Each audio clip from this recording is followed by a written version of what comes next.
کبھی کسی لالچ کی وجہ سے، کبھی کسی ڈر کی وجہ سے، کبھی کسی دھمکی کی وجہ سے سچ کو نہیں چھپایا۔ ایام ازا امام عالی مقام سے منسوب یہ دن ہمیں اسی بات کا درس دیتے کہ ہم اپنے حق پر، اپنے سچ پر کھڑے ہو جائیں، چاہے ہمیں اپنی جان سے جانا پڑے۔ اور ایک سید ہونے کے ناطے میری رگوں میں بھی خون حسین دوڑ رہا ہے۔ طارق بشیر چیمہ اب آپ کو قبر تک پہنچائے گا۔ طارق بشیر چیمہ تو قبر کی دیواروں تک پیچھا نہیں چھوڑتا۔ تو اس طرح سے قبر قبر قبر بہت سارے ٹویٹ۔ پہلی کال 31 سیکنڈ کی کال تھی جس میں دھمکیاں دی گئی، پھر 10:07 پر ایک کال موصول ہوئی جو کہ 45 سیکنڈ کی کال تھی۔ آپ کے نزدیک اگر یہ خبر جھوٹی ہے، ہمت کیجئے، آئیے کسی بھی پلیٹ فارم پر بتائیے کہ اقرار الحسن نے جھوٹ بولا ہے۔ بسم اللہ الرحمن الرحیم، السلام علیکم۔ آپ سب یہ بات جانتے ہیں کہ گزشتہ 10 برس کے دوران پروگرام سرعام کرتے ہوئے ہم پر متعدد مرتبہ حملے ہوئے، کئی بار ہمیں جان سے مار دینے کی دھمکی دی گئی، آن کیمرہ بھی آف کیمرہ بھی، ہمیں ہر طرح کا لالچ بھی دیا گیا، ہمیں ہر طرح سے ڈرایا دھمکایا بھی گیا، لیکن اللہ تعالیٰ کے فضل و کرم سے کبھی ایسا نہیں ہوا کہ ہم اپنے موقف سے، اپنے پروگرام سے، اپنے سچ سے، اپنے حق سے، اپنے کہے ہوئے کسی بھی لفظ یا کسی بھی حرف سے پیچھے ہٹے ہوں، اور نہ ہی انشاءاللہ تعدم مرگ کبھی ایسا ہوگا کہ ہم سچ سے ایک قدم بھی پیچھے ہٹے کسی خوف کی وجہ سے یا کسی بھی لالچ کی وجہ سے۔ آپ سب جانتے ہیں کہ یہ ایام محرم الحرام ہے، امام حسین سے منسوب، اور یہی درس کربلا ہے کہ آپ سچ پر اور حق پر ڈٹ جائیں، چاہے آپ کو اپنے خانوادے کو ہی قتل کروانا پڑے، چاہے آپ کو خود اپنا گلا کٹوانا پڑے، لیکن سچ اور حق کا علم ہمیشہ سر بلند رکھنا ہوتا ہے۔ اور اسی درس کو، اسی سبق کو لے کر ہم اپنی زندگی کو آگے بڑھا رہے ہیں۔ یہ اللہ تعالیٰ کی ذات بھی جانتی ہے اور پاکستان کے عوام بھی اس بات کے گواہ ہیں کہ ہم نے کبھی کسی خوف کی وجہ سے، کبھی کسی لالچ کی وجہ سے، کبھی کسی ڈر کی وجہ سے، کبھی کسی دھمکی کی وجہ سے سچ کو نہیں چھپایا، حق کو نہیں چھپایا، ہر سچ اور حق پاکستان کے عوام کے سامنے رکھا۔ اور یہی حق اور سچ ہم نے اسلامیہ یونیورسٹی کے میگا سکینڈل کے حوالے سے بھی آپ سب احباب کے سامنے رکھا۔ اس سے پہلے صرف چہمگوئیاں ہو رہی تھیں، مختلف پلیٹ فارم سے مختلف طرح کی خبریں گردش کر رہی تھیں اور وہ غیر مصدقہ خبریں تھیں، لیکن ہم نے اسلامیہ یونیورسٹی بہاولپور کے میگا سکینڈل کے حوالے سے، جسے آپ ویڈیو کا سکینڈل بھی کہہ لیجئے، منشیات کا سکینڈل بھی کہہ لیجئے، بلیک میلنگ کا سکینڈل بھی کہہ لیجئے، جس میں 5500 کے قریب ویڈیوز کا ذکر تھا، اور اس میں تقریباً 35,000 طالبات جو اسلامیہ یونیورسٹی بہاولپور میں پڑھتی ہیں، ان کی عزتوں کا، ان کی آبروؤں کا داؤ پر لگنا ہم سب کے سامنے تھا۔ لیکن ہم نے الحمدللہ اس کیس کی الف سے لے کر یہ تک تمام داستان آپ کے سامنے رکھی۔ وہ کہانی طارق بشیر چیمہ صاحب اور ان کے صاحبزادے تک پہنچی۔ طارق بشیر چیمہ صاحب اس وقت ایک بہت ہی طاقتور وفاقی وزیر اوقاف لیگ سے ان کا تعلق ہے، بہاولپور کی تحصیل یزمان سے وہ الیکٹڈ MNA ہیں، ایک بہت ہی سیزنڈ پولیٹیشین، ایک بہت ہی سینئر پولیٹیشین، بہت ہی طاقتور اور اثر و رسوخ رکھنے والے پولیٹیشین۔ ان کے حلقے میں اگر کسی سے بات کی جائے، اور جب ظاہر ہے میں نے ان کا ذکر کیا، ان کے صاحبزادے کا ذکر کیا کہ کس طرح سے ان کے صاحبزادے ولی داد چیمہ کی ویڈیوز پولیس کے ہاتھ لگیں، پولیس نے کس طرح سے کاسالیسی سے کام کرتے ہوئے، چاپلوسی سے کام کرتے ہوئے طارق بشیر چیمہ صاحب کو آگاہ کیا۔ انہوں نے کہا کہ جس موبائل میں میرے بیٹے کی ویڈیو ہے، اس موبائل سے اس ویڈیو کو ڈیلیٹ کیا جائے، اور اس طرح سارا معاملہ پھر اسلامیہ یونیورسٹی تک آیا۔ یہ میجر ریٹائرڈ اعجاز شاہ کا اس سارے ریکٹ اور مافیا میں کیا کردار تھا، ہم نے ایک ایک تفصیل پرانے ویلاگ میں آپ سے شیئر کی۔ لیکن اس کے بعد ہوا یہ کہ ہمیں دھمکیاں دی جانے لگیں، ٹویٹر پر برسرے عام دھمکیاں دی گئیں۔ میں نہیں جانتا کہ ان کا سوشل میڈیا مینیجر یا ہینڈلر کون ہے طارق بشیر چیمہ صاحب کا، کہ اس نے کوئی ایک قبر کا لفظ دے دیا اور اس کے بعد بہت سارے ٹویٹس قبر کے لفظ کے گرد گرد گھومتے ہوئے ہم تک پہنچے، اور بہت سارے ریپلائز جو تھے ان کے اندر یہ لکھا ہوا تھا کہ طارق بشیر چیمہ اب آپ کو قبر تک پہنچائے گا، طارق بشیر چیمہ تو قبر کی دیواروں تک پیچھا نہیں چھوڑتا۔ تو اس طرح سے قبر قبر قبر بہت سارے ٹویٹس ہم نے، جن کو ہم نے کوٹ کر کے ری ٹویٹ بھی کیا، ان کا ذکر ہمیں ملا۔ ہم نے انیشیلی اس کو بہت ہی ازراہ تفنن دیکھا، ہم نے کہا کہ چلیے جتنا کسی کا زور چلتا ہے وہ اپنے طور پر صرف سوشل میڈیا کی حد تک ہی کر رہا ہے، لیکن پھر معاملہ ذرا اس سے زیادہ سنگین ہو گیا۔ اب باقاعدہ طور پر قتل کی دھمکیاں دی جا رہی ہیں مختلف نمبروں سے۔ میں یہ نمبر جو ہیں، یہ تفصیلات جو ہیں، وائس نوٹ مجھے موصول ہوا ہے وہ اداروں کو بھی ہینڈ اوور کر رہا ہوں جو متعلقہ ادارے ہیں، تاکہ بات ریکارڈ پر رہے. اگین کوئی خوف نہیں ہے الحمدللہ اللہ تعالیٰ کی مہربانی سے اور آپ سب کی دعاؤں کے صدقے، کوئی ڈر نہیں ہے، نہ ہی اپنے کسی موقف سے، اپنے کسی لفظ سے، اپنی کسی سچائی سے، اپنی کسی خبر سے ہم پیچھے ہٹ رہے ہیں.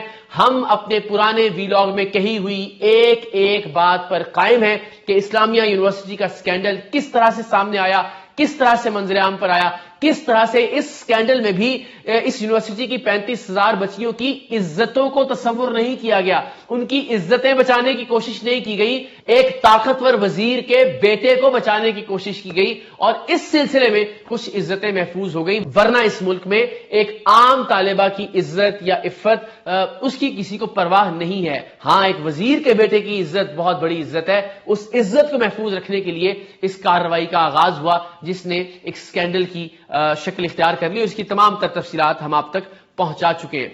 نہ یونیورسٹی انتظامیہ کو ہم نے بے گناہ قرار دیا، ان کا جہاں جہاں پہ قصور تھا وہ بھی ہم نے آپ تک پہنچایا کہ کس طرح سے سیکیورٹی گارڈز کی جگہ سیکریسی آفیسرز کے نام پر ایک پرائیویٹ مافیا رکھا گیا ہے اور وہ پرائیویٹ مافیا لڑکا اور لڑکی کو دیکھ کر ان کی خفیہ ویڈیو بناتے ہیں اور پھر لڑکی کو بلیک میل کیا جاتا تھا chief security officer major retired Ijaz کی جانب سے. اور یہ پوری تفصیل ہم نے اپنے ویلاگ کے اندر عرض کی.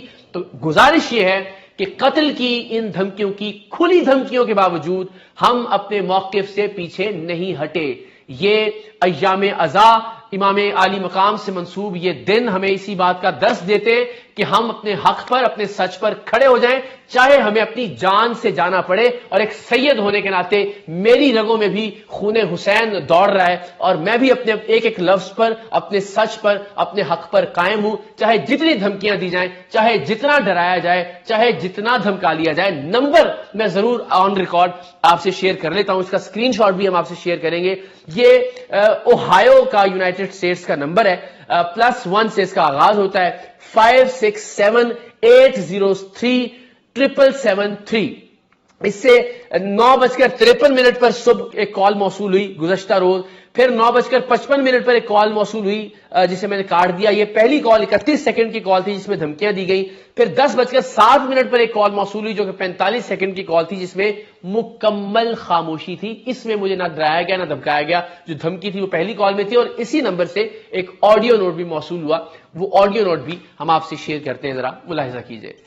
اقرار صاحب آپ باز آ جائیں، اور طارق بشیر چیمہ کے پیچھے پڑے ہوئے ہیں اور آپ کو پتہ ہے کہ وہ طارق بشیر جو سا چیمہ ہے وہ کتنا بڑا انسان ہے اور کتنا طاقتور ہے اور آپ اس کو کچھ بھی نہیں بگاڑ سکتے. تو آپ لہٰذا باز آ جائیں اور بھاگلپور یونیورسٹی والے واقعے سے بہت دور ہو جائیں. اگر آپ دور نہ ہوئے تو اس کا انجام بہت برا ہوگا. تو جناب یہ تو ظاہر ہے، میں نے جس طرح ٹویٹر پر بھی عرض کیا کہ وہاں بھی دھمکیاں، اور یہاں پر باقاعدہ یہ میں نے آفیشیل کیمپین اداروں کو لانچ کر دی ہے جو بھی متعلقہ فورمز ہیں، پولیس ہے، FIA ہے، تاکہ کارروائی آگے بڑھائی جا سکے. مجھے لگتا نہیں ہے کہ ٹریس ہو سکے گا یہ نمبر، لیکن چونکہ ہم نے جب کال بیک کیا تو یہ نمبر ہمیں بند ملتا ہے. دوسری بات یہ کہ طارق بشیر چیمہ صاحب سے 3-4 بار کوشش کی گئی. ہمارے عزیز ہیں علی حیدر ان کے پروگرام میں تھے، انہوں نے متعدد مرتبہ کوشش کی کہ طارق بشیر چیمہ صاحب کو فون کیا جائے، انہیں لائن پر لیا جائے، ان کا موقف بھی معلوم کیا جائے کہ جو خبر اقرار الحسن نے دی ہے آیا وہ خبر جھوٹی ہے، اس میں کوئی سکم ہے، اس کے اندر کوئی جھول ہے، اس کے اندر کوئی خامی ہے. لیکن طارق بشیر چیمہ صاحب نے مجھے کنفرنٹ کرنے سے انکار کیا. نہ صرف وہاں طلحہ جتوئی صاحب کے پروگرام میں بھی اور متعدد پروگرامز میں انہیں آن لائن لینے کی کوشش کی گئی. لیکن اسلام آباد میں صحافیوں کی جانب سے جب انہیں کنفرنٹ کیا گیا کہ اقتدار کے کوریڈورز میں سے جب وہ جا رہے تھے تو انہیں کہا گیا کہ کیا آپ کے بیٹے سے متعلق اور آپ کے بیٹے کے منشیات سکینڈل میں ملوث ہونے سے متعلق اور اس منشیات سکینڈل کے اسلامیہ یونیورسٹی بہاولپور کے سکینڈل سے ملنے سے متعلق یا ان کی آپس میں کسی تعلق سے متعلق جو خبریں ہیں یہ خبریں درست ہیں یا نہیں. تو طارق بشیر چیمہ صاحب کے اندر کی جو فرعونیت ہے، ان کے اندر کی جو رونت ہے وہ کھل کر سامنے آئی اور انہوں نے ایک طرح سے جھٹکتے ہوئے موبائل وہ آگے گزر گئے. ذرا یہ سوال ہمارے صحافی بھائی کا ملاحظہ کیجئے. آپ کے بیٹے کا تعلق جو ہے وہ بہاولپور سکینڈل سے جوڑا جاتا ہے، اس پہ آپ کیا کہتے ہیں؟ بڑا مؤدبانہ سا سوال تھا. ظاہر سوال کا جواب بڑی آسانی سے دیا جا سکتا تھا کہ جی غلط بیانی کی جا رہی ہے یا جھوٹ بولا جا رہا ہے یا ایسی کوئی بات نہیں ہے. لیکن وہ موبائل جھٹکتے ہوئے آگے بڑھ گئے اور آگے بڑھ کر انہوں نے کہا کہ کون یہ الزامات لگا رہا ہے.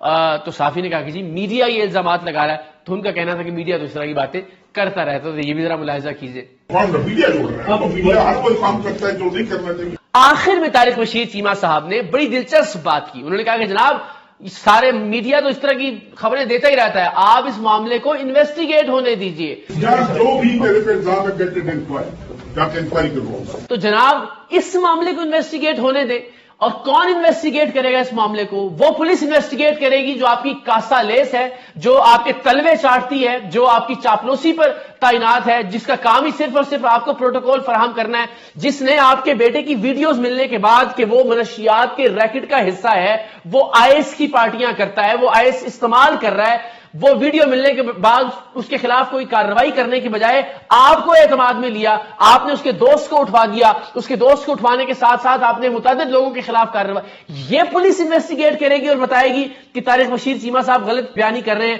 یا ان کا بیٹا منشیات میں ملوث ہے۔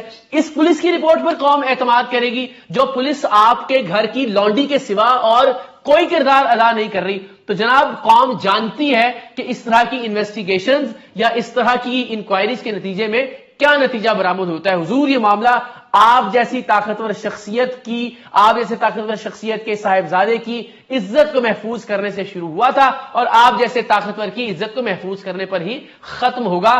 ہاں قوم کی عزت جائے بھاڑ میں، قوم کی جو 35,000 بیٹیاں اسلامی یونیورسٹی میں پڑھ رہی ہیں، پاکستان کی باقی یونیورسٹیز میں پڑھ رہی ہیں، ان کی عزت اور آبرو کی کوئی قدر نہیں ہے۔ عزت اور آبرو آپ کی ہے، ہماری جان بھی حاضر ہے، ہم اپنی جان قربان کرنے کے لیے تیار ہیں، سچ بتاتے رہیں گے قوم کو، سچ قوم کے سامنے رکھا ہے، اور اس کے بدلے میں اگر آپ ذل الہی ہماری جان لینا چاہتے ہیں تو ہمارا سر حاضر ہے، لیکن ہم اپنے لفظوں سے، اپنی خبر سے، اپنے سچ سے انشاءاللہ العزیز پیچھے نہیں ہٹیں گے۔ ہم آج بھی اپنی خبر پر قائم ہیں۔ آپ کے نزدیک اگر یہ خبر جھوٹی ہے، ہمت کیجئے، آئیے کسی بھی پلیٹ فارم پر بتائیے کہ اقرار الحسن نے جھوٹ بولا ہے، غلط بیانی کی ہے۔ قوم کو معلوم ہونا چاہیے کہ کون قوم سے سچ بول رہا ہے اور کون قوم سے جھوٹ بول رہا ہے۔ آپ جیسی شخصیت جو کہ اقتدار کے کوریڈورز میں چلتے ہوئے، اقتدار کی راہداریوں میں چلتے ہوئے اس بات کا جواب دینے کے لیے تیار نہیں ہے کہ کیا آپ کے خلاف چلنے والی خبریں یا آپ کے صاحبزادے کے خلاف چلنے والی خبریں درست ہیں یا نہیں ہیں، جواب دہ ہیں آپ عوام کو۔ اسی عوام کے ووٹوں کے ذریعے آپ ایوان کے ان کوریڈورز میں، اقتدار کے ان راہداریوں میں پہنچے ہیں، آپ کو جواب دینا ہوگا، آپ کو جواب دینا چاہیے۔ یہ جو مجھے دھمکیاں دلوائی جا رہی ہیں، یہ مجھے مختلف ذرائع سے مروانے کا کہا جا رہا ہے، قتل کروانے کا کہا جا رہا ہے، اس سے بہتر یہ ہے کہ 4 لفظوں میں ڈینائی کر دیجئے اس سٹوری کو، اور پھر ہم مزید شواہد کے ساتھ، مزید ثبوتوں کے ساتھ عوام کے سامنے آئیں گے انشاءاللہ۔ پاکستان زندہ باد۔